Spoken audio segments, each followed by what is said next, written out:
어째서일까요? 왜 우리는 세상의 진실을 바로 보지 못하는 걸까요?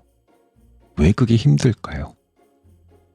오늘 우리가 함께 탐험할 책 Factfulness는 바로 그 질문에 대한 답을 찾아가는 여정이 될 겁니다.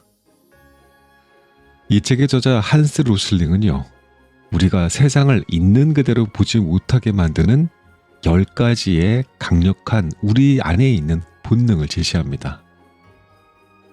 우리는 세상을 우리와 그들로 나누고 세상이 점점 나빠지고 있다고 믿으면서 눈앞의 비극에 쉽게 압도당합니다. 이러한 본능은 우리를 무지와 편견에 가두고 세상의 놀라운 진보를 보지 못하게 해요. 하지만 이 책은 단순히 문제를 지적하는 데 그치지 않습니다. 우리 안의 본능을 잠시 멈추고 사실에 기반해 세상을 정확히 이해하는 사실 충실성, Factfulness라는 새로운 기술을 알려줍니다. 이것은 단순히 지식의 문제가 아니고요. 세상을 향한 겸손과 호기심의 문제라는군요. 우리는 이 책을 통해서 세상에 여전히 끔찍한 문제들이 존재한다는 사실과 그럼에도 불구하고 수많은 지표가 꾸준히 개선되고 있다는, 나쁘면서도 동시에 나아지고 있다라는 사실을 동시에 받아들이는 법을 배우게 될 겁니다. 이것이야말로 막연한 절망을 이기고 문제 해결을 위한 건설적인 에너지를 주는 유일한 힘입니다.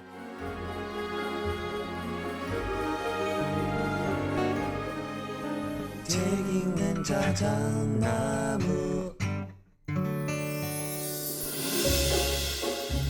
안녕하셨습니까?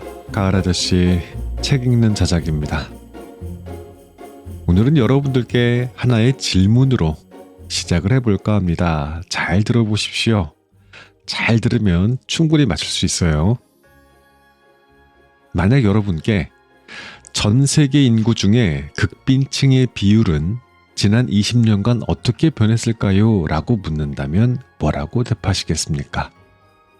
자, 극빈층의 비율이 어떻게 변했느냐, 이런 질문입니다. 1번 거의 2배로 늘었다. 2번 거의 같다. 3번 거의 절반으로 줄었다. 잠시 생각해 보시죠. 여러분들의 답은 몇 번입니까? 네, 정답은 바로 3번. 거의 절반으로 줄었다입니다. 놀라셨습니까? 괜찮습니다. 여러분만 틀린 게 아니었습니다. 오늘 우리가 함께 살펴볼 이 책의 저자 한스 로슬링은 이와 비슷한 질문들을 들고 전 세계에 내로라 하는 석학, 기업 CEO, 정치인, 언론인들을 찾아갔습니다.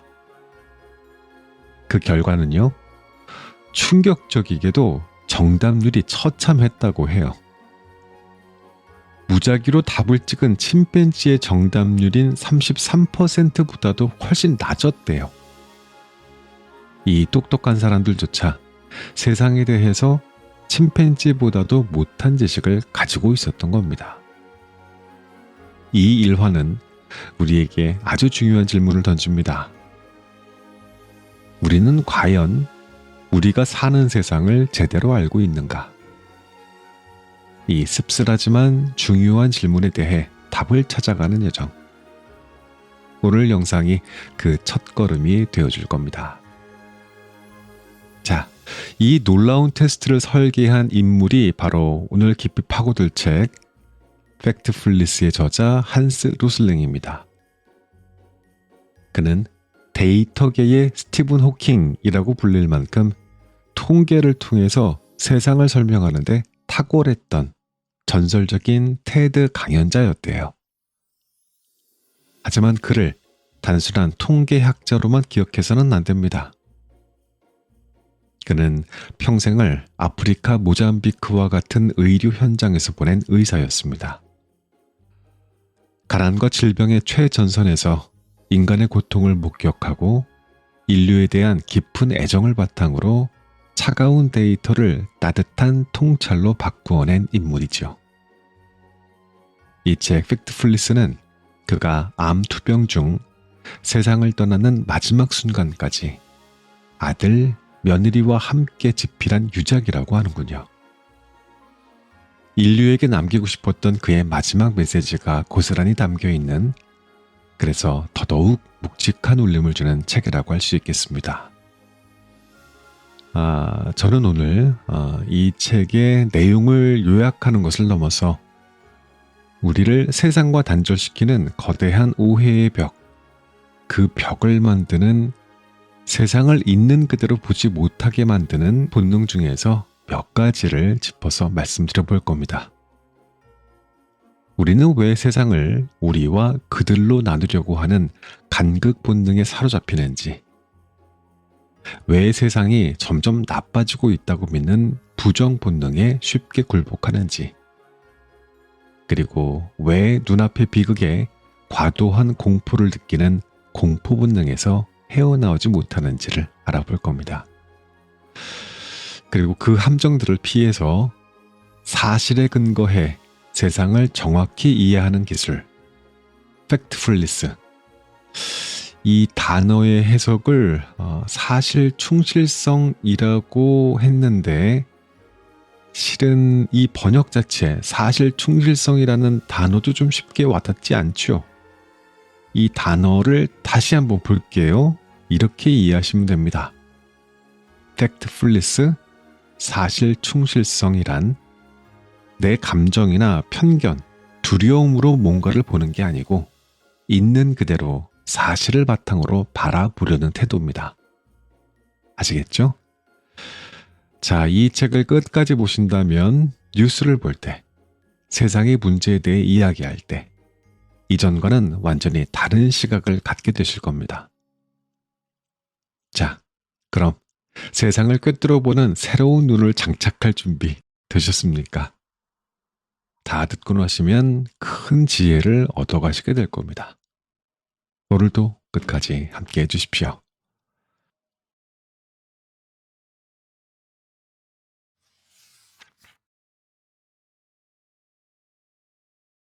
첫 번째 함정, 간극 본능.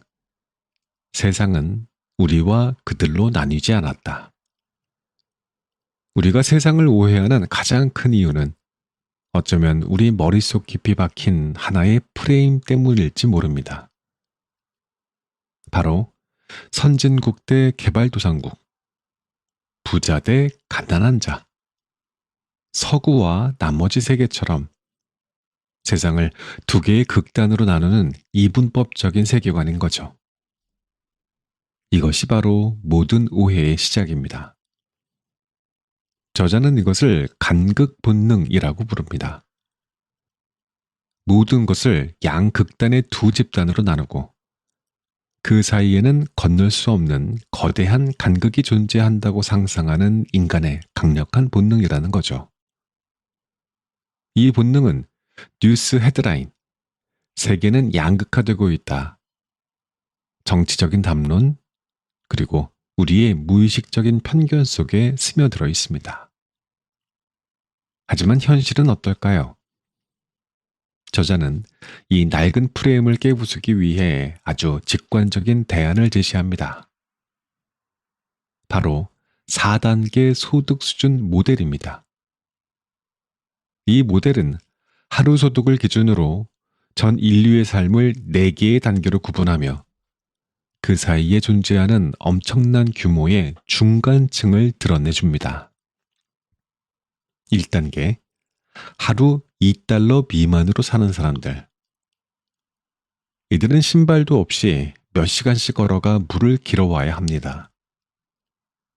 지프로 엮은 잠자리에서 잠이 들고 굶주림은 일상입니다.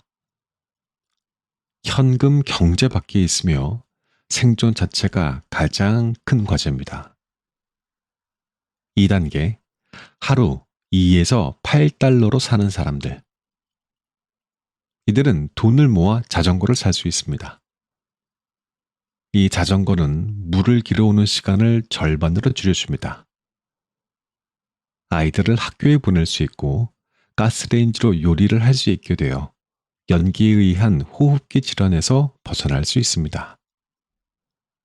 삶은 여전히 불안정하지만 1단계에 비하면 엄청난 개선입니다. 3단계. 하루 8에서 32달러로 사는 사람들. 이들은 오토바이를 장만해 출퇴근 시간을 줄일 수 있고 집에는 안정적인 전기가 들어옵니다. 냉장고를 살 수 있어 음식물을 더 오래 보관할 수 있으며 아픈 아이를 병원에 데려갈 수 있고 저축도 가능하죠. 그들은 소비자 경제의 일원이 됩니다. 4단계. 하루 32달러 이상으로 사는 사람들. 바로 저나 아마 이 영상을 보고 계신 대부분의 분들이 속한 단계일 겁니다. 우리는 자동차를 소유하고 때로는 해외여행을 떠나기도 하죠. 고등교육을 받았으며 장기적인 계획과 저축을 할 수 있습니다. 저자는 그의 유명한 테드 강연에서 이 변화를 역동적인 데이터 시각화로 보여주었습니다. 1960년대의 세상을 상상해 보십시오. 소득과 수명이라는 축 위에 두 개의 뚜렷한 거품 덩어리가 존재합니다. 서구와 나머지 세계죠. 하지만 수십 년에 걸쳐 데이터가 움직이는 것을 지켜보면 그 거품 대다수가 서서히 오른쪽 위로 올라가 마침내 하나의 거대한 구름처럼 이어지며 간극을 채우는 경이로운 광경을 목격하게 됩니다. 이 4단계 모델이 보여주는 핵심은 세상은 더 이상 가난한 나라와 부자 나라로만 나뉘지 않는다는 것입니다.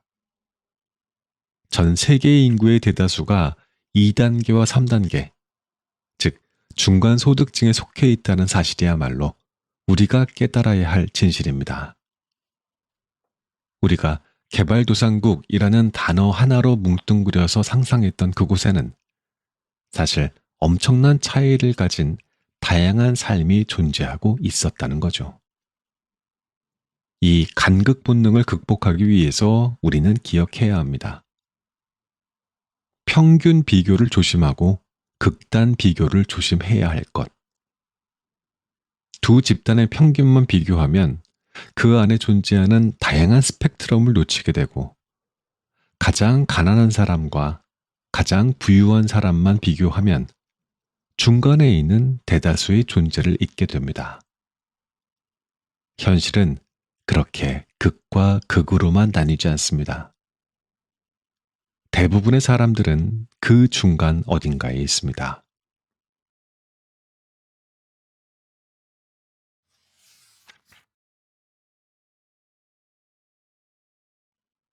두 번째 함정, 부정 본능. 세상은 나빠지고 있다는 착각. 요즘 세상 참 흉흉해. 갈수록 살기가 힘들어지는 것 같아. 우리가 흔히 하는 말이죠. 미디어는 온갖 끔찍한 사건과 재난, 갈등을 쏟아냅니다. 이쯤 되면 세상이 점점 더 나빠지고 있다는 생각이 드는 것도 당연해 보입니다. 이것이 바로 두 번째 함정, 부정 본능입니다. 좋은 것보다 나쁜 것에 더 주목하고 세상의 점진적인 개선은 뉴스가 되지 않기에 알아차리지 못하는 인간의 본능입니다. 언론은 부정적인 사건을 더 많이 보도하는 경향이 있고 우리는 과거를 아름답게 기억하려는 노스텔지어 심리가 더해져 이 본능은 더욱 강력해집니다. 하지만 데이터가 보여주는 진실은 우리의 생각과 다릅니다. 지난 수십 년간 인류는 놀라운 진보를 이루었습니다. 1990년대 이후 극빈층 비율은 절반이 아닌 4분의 1 이하로 줄었습니다.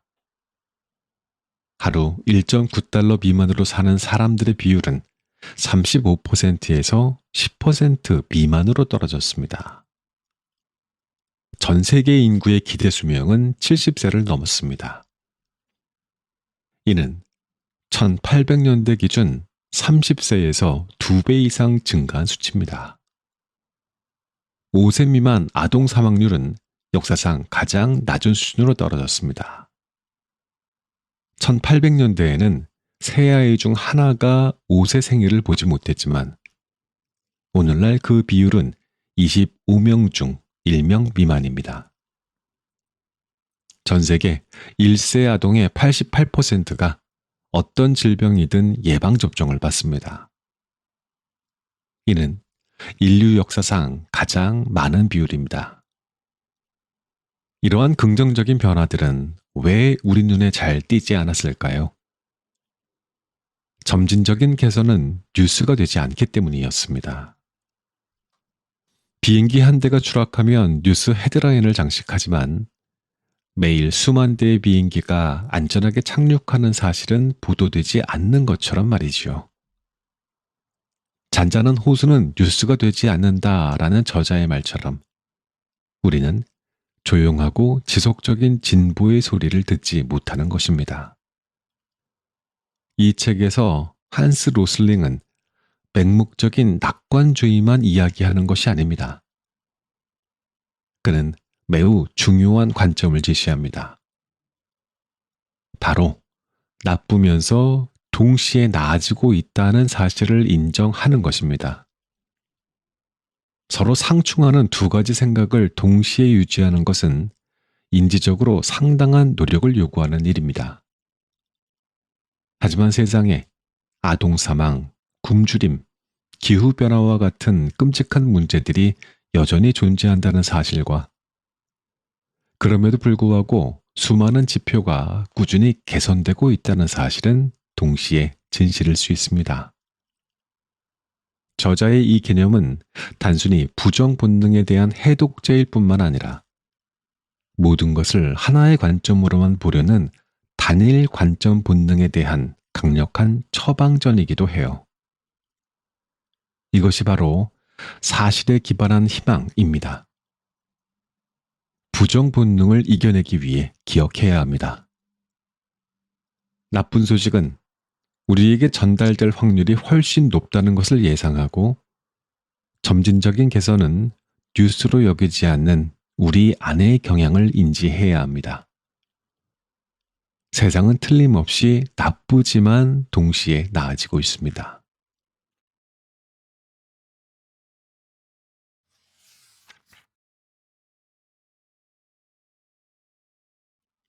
세 번째 함정, 직선 본능과 공포 본능. 미래를 잘못 예측하고 위험을 과대평가하는 이유. 우리의 뇌는 복잡한 세상을 이해하기 위해 단순한 모델을 선호합니다. 이 과정에서 우리는 미래를 잘못 예측하고 특정 위험에 과도하게 반응하는 실수를 저지르곤 하죠. 첫 번째 실수는 직선 본능에서 비롯됩니다. 어떤 그래프나 추세를 보면 우리는 그것이 앞으로도 계속 똑같은 직선의 형태로 이어질 것이라고 무의식적으로 가정하는 경향이 있습니다. 마치 어린아이의 키가 자라고 있는 것처럼 말이죠. 가장 강력한 예시가 바로 세계 인구 증가 문제입니다. 많은 사람들이 인구 폭발로 지구가 곧 멸망할 것이라고 걱정을 하죠. 인구 그래프가 영원히 하늘로 치솟을 것이라고 상상하기 때문입니다. 하지만 현실은 달랐습니다. 경제 발전과 여성의 교육 수준 향상으로 인해 전 세계적으로 여성 1인당 출생아 수는 5명에서 2.5명 아래로 급격히 감소했고 이미 안정화 단계에 접어들었습니다. 따라서 세계 인구 그래프는 무한히 솟구치는 직선이 아니라 성장이 둔화되다가 2100년경 약 110억 명 수준에서 안정되는 S자 곡선을 그리게 될 것입니다. 모든 선이 직선은 아니라는 사실을 기억해야 합니다.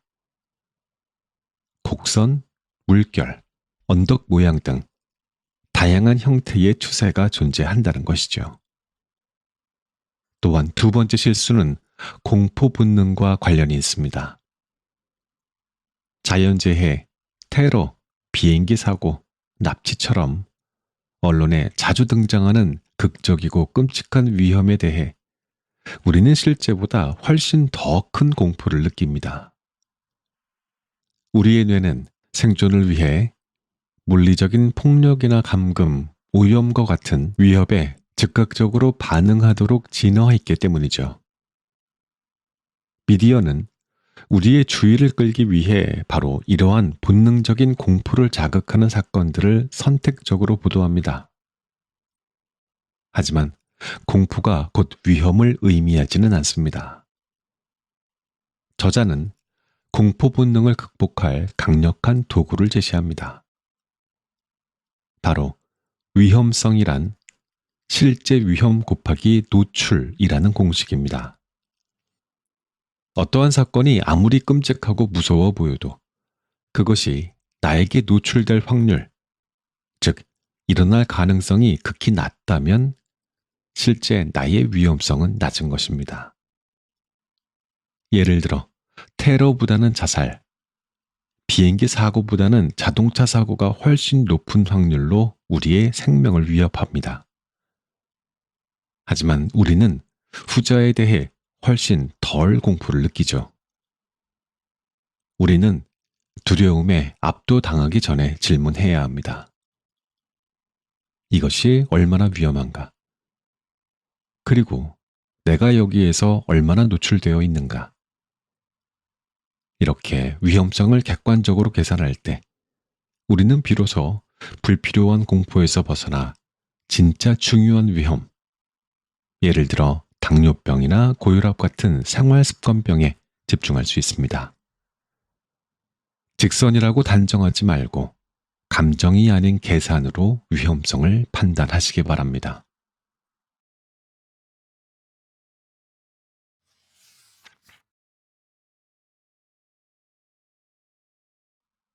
네 번째 함정, 일반화와 운명 본능, 섣부른 판단과 고정관념의 위험.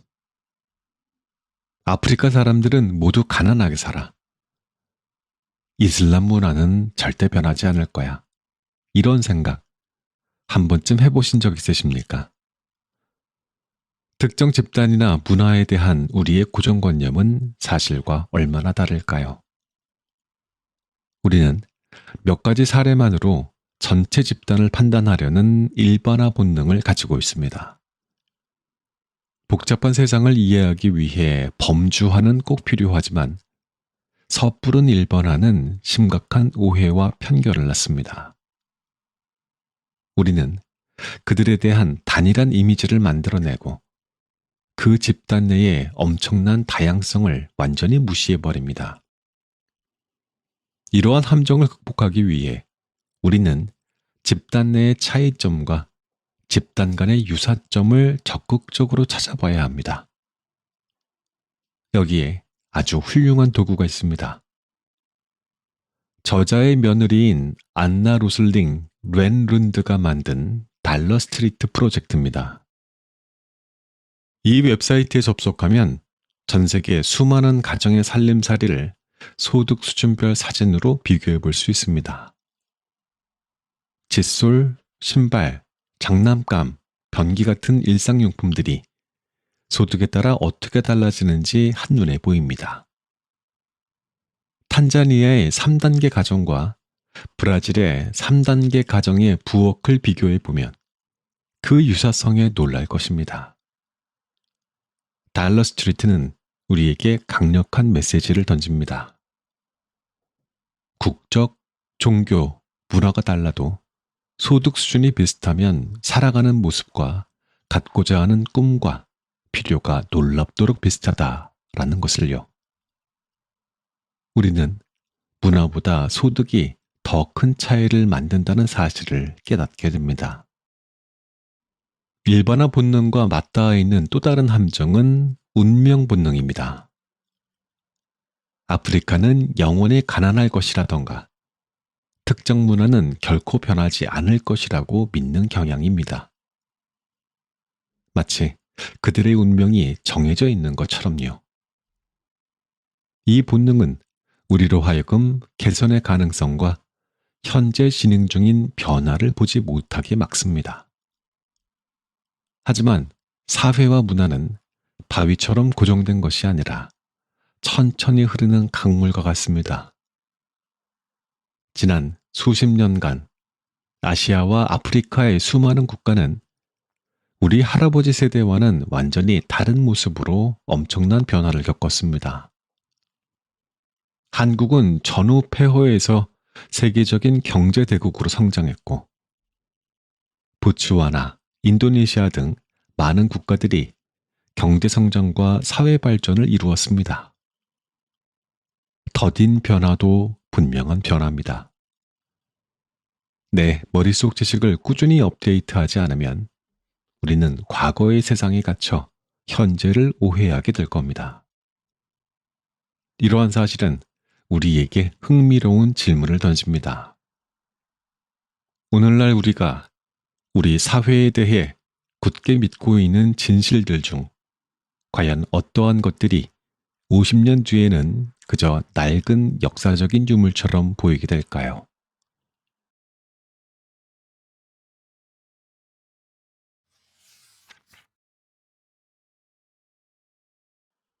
비난 본능, 희생양 찾기를 멈추고 시스템을 보라. 어떤 나쁜 일이 발생했을 때 우리의 첫 번째 반응은 무엇일까요? 대부분의 경우 우리는 즉각적으로 비난할 대상을 찾으려고 합니다. 대체 누구 때문이야? 누가 책임을 져야 해? 하고 외치죠. 이것이 바로 비난 본능입니다. 문제의 원인을 복잡한 시스템이나 여러 요인의 상호작용에서 찾기보다 특정 개인이나 집단, 말하자면 정치인, 기업, 외국인 등에게 손쉽게 책임을 돌리는 성향이죠. 희생양을 찾으면 문제는 단순해지고 우리는 분노를 표출할 대상을 찾았다는 안도감을 느낍니다. 악당이 있기 때문에 문제가 생겼고 그 악당만 제거되면 모든 것이 해결될 것처럼 생각하게 됩니다. 하지만 이러한 접근은 문제의 근본적인 해결을 가로막는 가장 큰 장애물입니다. 저자는 여기에서 매우 중요한 통찰을 제시합니다. 악당을 찾지 말고 원인을 찾아라. 영웅을 찾지 말고 시스템을 찾아라. 이 문장을 깊이 생각해 볼 필요가 있습니다. 특정 개인을 비난하는데 우리의 생각과 에너지를 쏟다 보면 우리는 그 문제가 왜 발생했는지, 그리고 앞으로 비슷한 문제가 재발하지 않도록 하려면 어떠한 시스템을 개선해야 하는지에 대한 더 중요한 질문을 놓치게 됩니다. 예를 들어, 의료사고가 발생했을 때 실수를 한 개인 의사를 비난하는 것은 쉽습니다. 하지만 저자는 그 사고의 원인이 개인의 실수보다도 피로를 유발하는 교대 근무 시스템, 불명확한 의사소통 프로토콜, 서로 다른 약병의 유사한 디자인 등에 있을 수 있음을 지적합니다. 시스템을 개선해야만 동일한 실수를 반복하지 않을 수 있습니다. 마찬가지로 빈곤 문제를 게으른 사람들 탓으로 돌리는 것은 교육기회, 금융인프라, 경제정책 등 훨씬 더 근본적인 시스템 요인들을 외면하는 행위입니다. 비난은 우리의 시야를 좁히고 진정한 해결책으로부터 우리를 멀어지게 만듭니다. 개인의 삶에서든 사회 전체의 문제에서든 우리는 이제 희생양 찾기를 멈추고 시스템을 바라보는 연습을 시작해야 합니다. 이것이 바로 우리가 세상을 더 나은 곳으로 만드는 실질적인 첫걸음일 것입니다.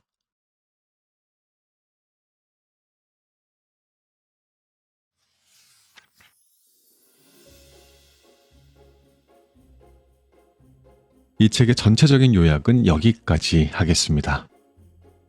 자, 들려드렸던 내용 다시 한번 확인해 보면은요.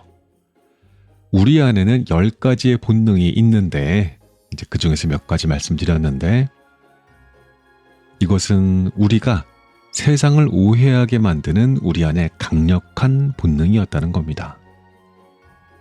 세상을 둘로 나누려고 하는 간극 본능이 있었고요.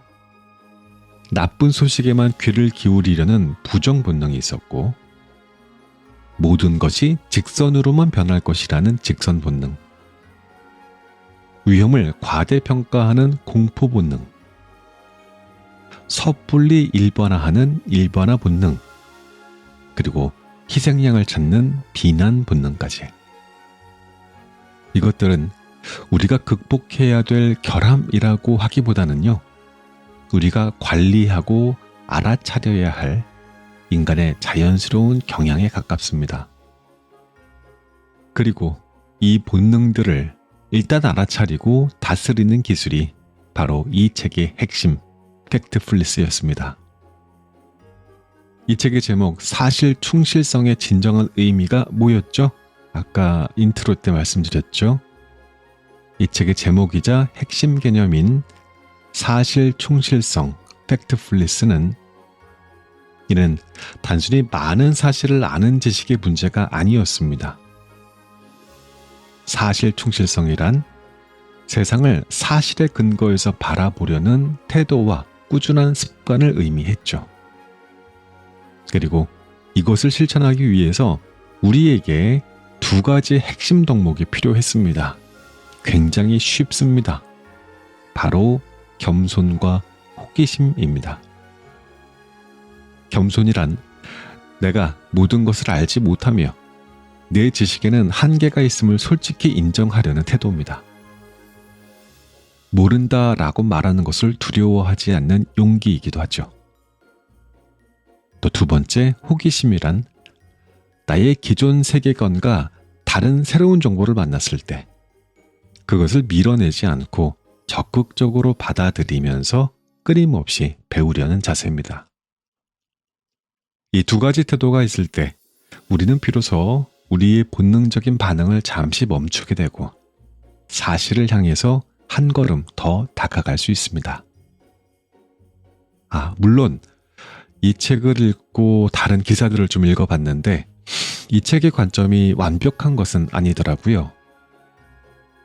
예를 들어서 인류학자 제이슨 히켈과 같은 비판가들은 이 저자의 주장이 세상의 복잡한 진실을 좀 지나치게 단순화했다고 지적하기도 했습니다. 그 내용 한번 좀 볼까요? 몇 가지 핵심적인 문제를 제기를 했는데, 첫째, 세계은행이 사용하는 국제 빈곤선 하루에 1.9달러는 인간의 기본적인 필요를 충족하기에는 터무니없이 낮은 자의적인 기준이라는 것이었어요. 또 둘째, 저자가 제시하는 장기 데이터는 시장경제 이전 시대의 빈곤을 과대평가할 수 있었다는 문제였습니다. GDP는 공유지에서의 농사처럼 시장에서 거래되지 않는 가치를 제대로 포착하지 못하기 때문에 과거를 실제보다 더 가난하게 그려 현대의 진보가 더 극적으로 보이게 만든다는 것이었죠. 또 하나 더 볼까요? 지난 수십 년간의 빈곤 감소는 압도적으로 중국 한 나라에 집중되어 있는데 중국은 서구식의 자유시장 모델을 따르지 않았다는 점이었대요. 따라서 이를 전반적인 세계화나 자본주의의 승리로 해석하는 것은 오해의 소지가 있다는 비판이었습니다. 하지만 한스 로슬링 저자의 진짜 의도는 문제가 없으니까 안심하자 이런 거는 아니었어요. 그는 오히려 문제를 정확히 파악해야만 올바르게 해결할 수 있다라는 점을 평생에 걸쳐서 외쳤습니다. 막연한 비관주의와 절망은 우리를 무기력하게 만들 뿐이라는 거죠. 사실에 기반한 세계관만이 우리에게 절망을 이기고 문제 해결을 위한 건설적인 에너지를 줄 수 있다고 믿었던 것입니다. 자, 나무님들, 세상이 우리가 생각하는 것보다 괜찮다는 사실을 아는 게 왜 중요할까요? 그것은 우리에게 희망을 주기 때문입니다. 막연한 두려움과 오해에서 벗어나 우리가 진짜 집중해야 할 문제에 우리의 소중한 에너지를 쏟게 만들기 때문인 거죠. 자, 그러니 오늘부터 뉴스를 볼 때, 또 어떤 통계를 접할 때요, 이 책에서 배웠던 본능을 한 번씩 떠올려 보시는 겁니다. 혹시 내가 간극 본능에 빠진 거 아닐까? 이 숫자는 무엇과 비교를 해야 의미가 있을까라고 스스로에게 질문을 해보는 겁니다. 이 작은 질문들이 모여서 세상을 보는 여러분들의 눈을 더욱 맑고 깊게 만들어줄 겁니다. 저자의 세상을 향한 따뜻한 애정과 식지 않은 열정으로 우리에게 사실에 기반한 희망의 근거를 선물하고 떠났습니다. 그의 마지막 선물인 이 책을 통해서 우리 모두가 좀 더 겸손하고 좀 더 호기심을 갖고 세상을 있는 그대로 바라보는 가능성 옹호론자가 되기를 바라며 오늘의 영상을 마칩니다.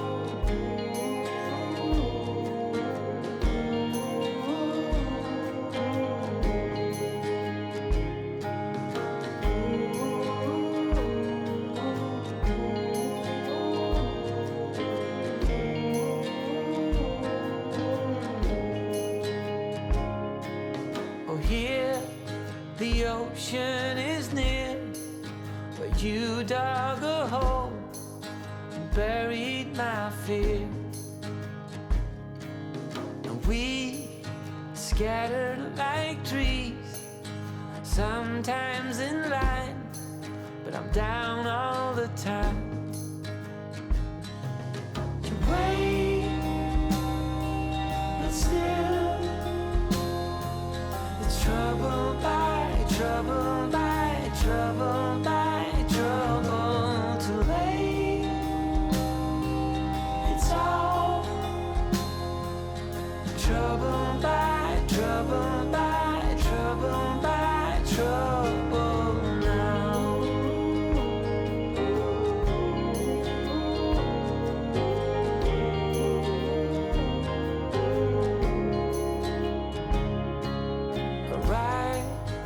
Laid at the scene, nothing makes sense, don't know what you mean. You can't put all things aside, there's no way out, and God knows I've tried. For better or worse, it's trouble by trouble by trouble by trouble. So save your tears, 'cause it's trouble by trouble by trouble by trouble now.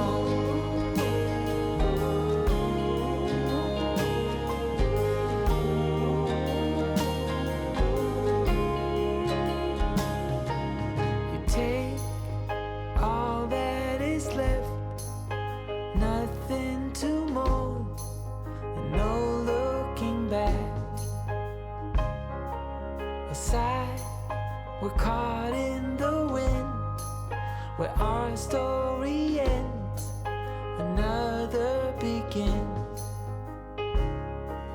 You wait, but still it's trouble by trouble by trouble by trouble, too late.